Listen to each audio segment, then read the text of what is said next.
talking about the objections you're probably going to hear when you have these hard conversations, right? So common pushbacks is like, well, we thought we were covered. We thought you did this already. Or this feels like an upsell, or you're just going to ask me to buy something new.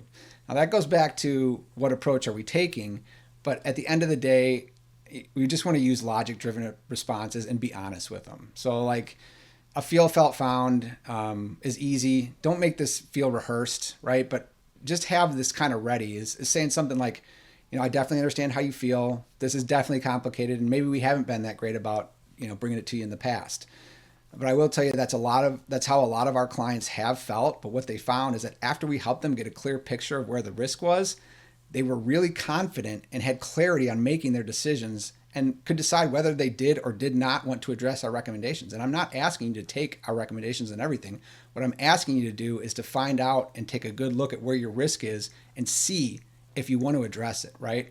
And you could say, I'd be doing you a disservice if I didn't bring this up with you, right? So if you're open to it, can I walk you through our process for this? And so that's a way to kind of back into that conversation a little more easily and kind of answer one of those objections that you might get. Another thing I think you want to do here is create like a takeaway for clarity. So we talked about that segmentation, and I love the technique of having an org chart for both an IT and a cyber department, right? So I use this in a presentation, or you could have it in a takeaway. It's saying, hey, here's the IT team. Here's what we do for you today, right? You have your CIO or your leader. If it's co-managed, that's you. You might have our VCIO. And then you have your engineering over here. You have your help desk over here. You have your sysadmins over here. This team is all working to deliver these IT services for you. And now there's this cyber domain. Like, we didn't make this world. We're just living in it, right? But now we have to have this whole other team with a VCISO as the leader, cyber engineers and threat hunters here, analysts over here, and show those two org charts next to each other, right? Because, by the way, this is going to help you position when we do our results presentation and make our recommendations later. So you're planting seeds around that and showing them and really making that distinction of how different these actually are.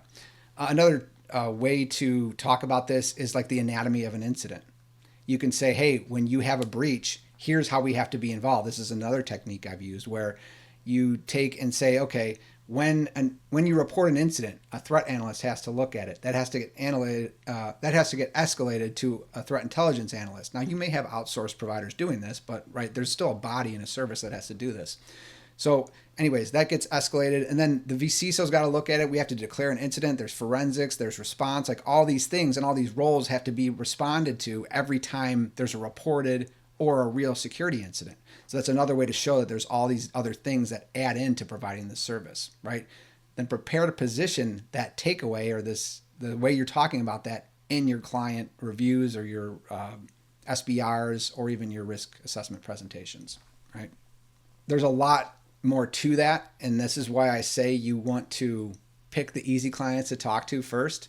But I think taking that framework and creating that separation, right, and then positioning cyber as a different and valuable service that has associated costs with it in your conversations is going to lay the groundwork in the client's mind. All right, I hope that was helpful. Now, if you want to take what you've just learned and integrate it into a full spectrum vCISO operating system, as well as learn how to package, price, and scale your vCISO offer effectively, check out the link below and learn about how the PowerGrid vCISO system can transform the way that your MSP delivers vCISO services and supercharges the entire revenue lifecycle for your cybersecurity program.